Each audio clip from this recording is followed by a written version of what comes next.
Hi everybody, and welcome to Photogs.media, and I'm here today to talk to you about this weird thing I just did. And that weird thing is, why in the world in 2023 would you stop everything and buy a Panasonic G9? Great camera with its micro four thirds, with so many large CCD imaging sensors or large sensor cameras out there. Why would I go this way?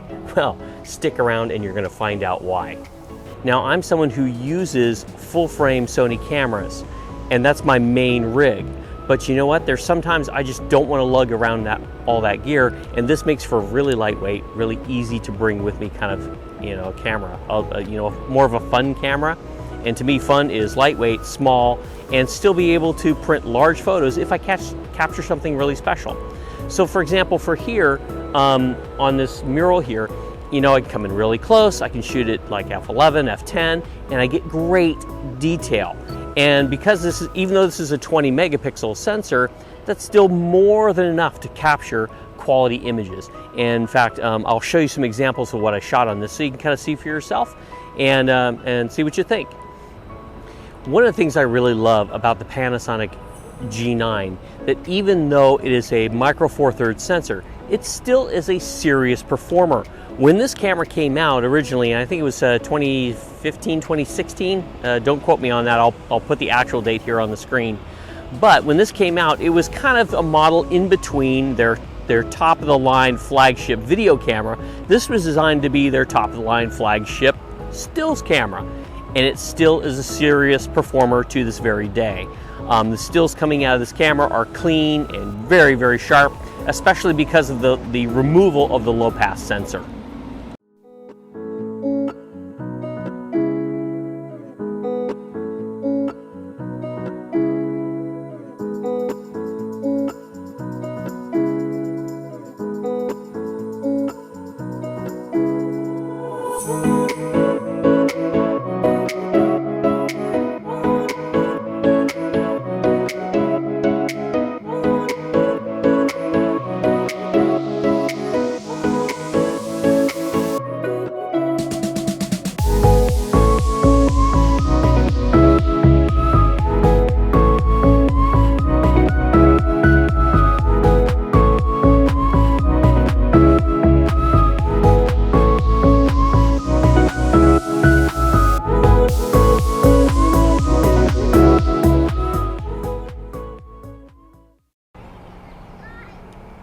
So one of the things that kind of hangs up people about a micro four thirds system a lot of times is really about the sensor itself being a smaller sensor. And one of the arguments that they use against it is bokeh. Because you have a smaller sensor, you have lenses that are essentially wider angle as far as their construction, and they have to be in order to register a good angle for a micro four thirds sensor. So you have less control over your depth of field to a point. Well, actually, that can be a micro four thirds sensor strength if you're doing landscapes, you're winning great depth of field. That ability to pull in detail all the way through the image from foreground to background is actually one of the strengths of micro four thirds. So there is that balance that you have to achieve when you're throwing those two things together, and that's a reason why I've been having so much fun here with this camera.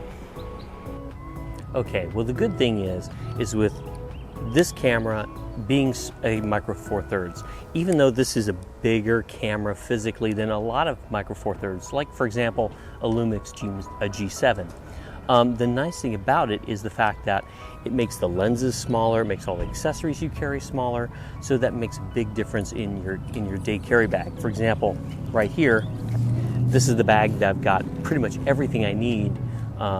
This camera, two lenses, and even a second body that I'm using, which is a Lumix G7, as kind of my walk-around kit.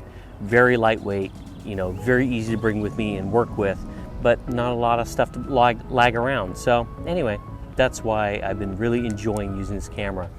And so far, I'm really impressed by it. Now, the one thing I haven't mentioned yet, and this is the number one reason I went with an older Lumix G9, and that is really, when it comes down to it, is the lenses. One of the reasons I chose Sony as my primary camera system was the ability to use Zeiss. use Zeiss lenses, have natively made Zeiss lenses for the Sony. And that was a huge decision on why I purchased the Sony. Well, that's equally the reason I went with the Panasonic Lumix. With their partnership through Leica, using Leica optics on these lenses is phenomenal. Because, you know, there are a lot of great lens makers. Sony is making some blockbuster lenses that are in sharpness and clarity are just, they're unmatched, even by the Zeiss. But I like the build quality, I like the feel of them, and I've always loved the results I get from Zeiss lenses. They have a subtle way of capturing color and tone that's really unsurpassed in my view. So that's why I've stuck with it. And that was the other reason I figured, you know, by picking this camera up in 2023, which is this is a 4 or 5 year old camera now or more, you know, it's such a bargain and a deal and a wonderful addition to my camera bag and anyone's camera bag. So if you've been thinking about, you know, going with a G9, jump on it.